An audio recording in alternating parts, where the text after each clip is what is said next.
Maligayang pagbabalik mga kasolida, Cuadro-Las Gian Casimiro, binastos ng halimaw ng Japan na Wonder Boy, uunahan si Alas kay Naoya Inoue at ang latest update sa ating pambatong si Mark Magnifico Magsayo. Iyan ang ating mga pag-uusapan. Para sa ating unang balita mga kasolid, ang muling pagbabalik ng isa sa ating mga pangbato, ito nga ay si Mark Magnifico Magsayo. At sa katunayan nga mga kasolid ay ipinagtanggol ni Magsayo ang mga boksingерong Pinoy. Isa na nga dyan ay ang ating pangbatong si Cuadro-Alas General Casimiro. Isa nga sa mga post nitong si Magsayo ay makikita natin dyan na nakasama niya si General Casimiro at Jonas Sultana. At heto nga naging pahayag ni Magsayo, huwag niyong pagawain ng mga boxer para lang meron kayong content. Masama yan, madami namang pwedeng i-content. Ensayo lang kami at laban para sa pamilya namin at sa bayan, hindi dapat pinag-aaway. Baka hindi pa nakakarating sa kaalaman ng taga-tahol ng Pinas, pakishare naman mga kasolid ang magandang mensahe ni Mark Magsayo. Sa katunayan ay nalalapit na ang laban nitong si Mark Magnifico Magsayo. Magsayo will face Mexican Eduardo Ramirez in a world title eliminator on June 15 at the famous MGM Garden Arena in Las Vegas, Nevada. Ito nga si Ramirez ay may kartadang 28 wins, 30 knockouts, merong 3 talo. This fight was announced by Viva Promotion of Brendan Gibbons, the son of MP Promotion Chief Sean Gibbons. Sa 3 huling laban nitong si Ramirez ay nakapagtala siya ng 2 knockout at isang unanimous decision. Samantalang ang ating kababayan at siya rin nating pangbatong si Mark Magnifico Magsayo ay meron ding magandang kartadang 25 wins, 70 knockouts, merong 2 talo. At ang kanyang huling laban ay kontra sa kay Isaac Abelar noong December 9 na kung saan 3rd round knockout ang inabot nitong Mexicano. Panoorin natin mga kasolid ang naging highlights ng bakbakang Magsayo kontra nga dito kay Abelar. Isang napakagandang moves ang pinamalas ng ating pangbatong si Mark Magnifico Magsayo. Bagsak itong Mexicano at tulog. Kaya mga kasolid, suportahan natin ang paparating na laban ng ating pangbatong si Mark Magnifico Magsayo. Basahin lang natin ito mga kasolid. Para ito sa mga literal na inggit at haters, kung hindi natin kayang higitan, huwag nating hilahin pababa ang isang tao at sa kasiraan. Mag-focus tayo sa ating buhay at hindi sa buhay ng iba.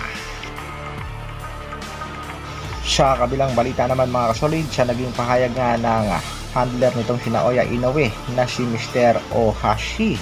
Ito nga yun mga kasolid.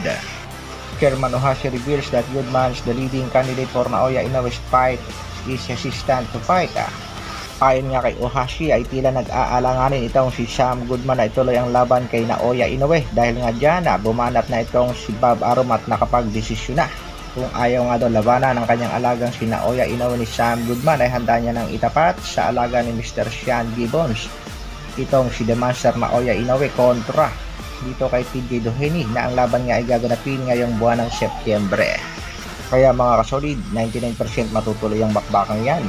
At pagdating naman sa ating pangbatong si Cuadro-Alas General Casimiro dahil nga sa kanyang mga paghahamon dito sa tiniguri ang Japanese Monster ay tila bumuelta itong kampo ni Naoya Inoue.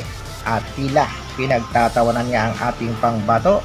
Sinabihan pa nga siya nitong Naoya Inoue na si Casimiro ay isa lang boksingerong pipitsugin. Ito nga ang isang balita ang kumakalat din ngayon sa kasalukuyan sa bansang Japan. Isa nga daw dahilan ito kung bakit ayaw labanan ni Inoue si Casimiro ay dahil mahina nga boksinger daw ang ating pangbato. Kaagad namang dumapensa ang Treasure Boxing Promotion at naniniwala nga daw sila na kaya nilang ikasa ang bakbakang Naoya Inoue kontra John Riel Casimiro. Iyan nga daw ay kung makakapagbigay ng isang magandang performance at resulta sa laban ang ating pangbatong si Cuadro-Alas sa susunod niyang laban. Announcement na lang din niya ang kulang sa laban ng ating pangbatong si Alas at possible na makakalaban ay ito nga ang Mexican bad boy na si Luis Pantera Neri na ang laban ay gaganapin sa bansang Japan. Iyan nga ay kung hindi e-eksena itong MP President at kung hindi niya haharangin ang laban. Kaya naman sa mga boxing fans ng Japan at boxing fans ng United Kingdom, sa Pilipinas daw si Casimiro talaga ang pinakamalakas na boksingero. Siya daw ang halimaw ng Pilipinas na nararapat lang itapat sa sinasabi nilang halimaw ng Japan. At sa magiging laban nga nitong si Japanese Monster Inoue kontra TJ Doheny, sinisigurado na daw ang panalo ng Hapon. Pero may isang kapapasok lang na balita mga kasolid, pangbato natin si Alas, posible pang maunahan ni Carl James Martin aka Wonder Boy sa laban kontra Japanese Monster. Kasalukuyan nga itong nag-ensayo sa Amerika at merong kartadang 23 wins, 80 knockouts, undefeated. Target din ng MP promotion na itong si Carl James Martina itapat sa Japanese Monster na si Naoya Inoue. Pero maraming netizen ang nagsasabing kawawa lang itong si Wonder Boy, siguradong masisira ang karera. Sa laban niya nitong si Wonder Boy kontra dito kay Baldonado ay nahirapan pa nga daw itong si Martina at napabagsak pa ni Baldonado. Paano daw kapag ang halimaw ng Japan ang maitapat dito kay Wonder Boy? Kaya sa mga kasolid natin dyan, suportahan lang natin ang ating nag-iisang angas ng Pinas. Sigurado namang may laban at announcement na lang ang ating hinihintay.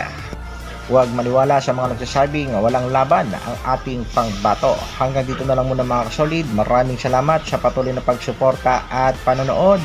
Mabuhay! Dr. Alvin Vlogs. Brrrr.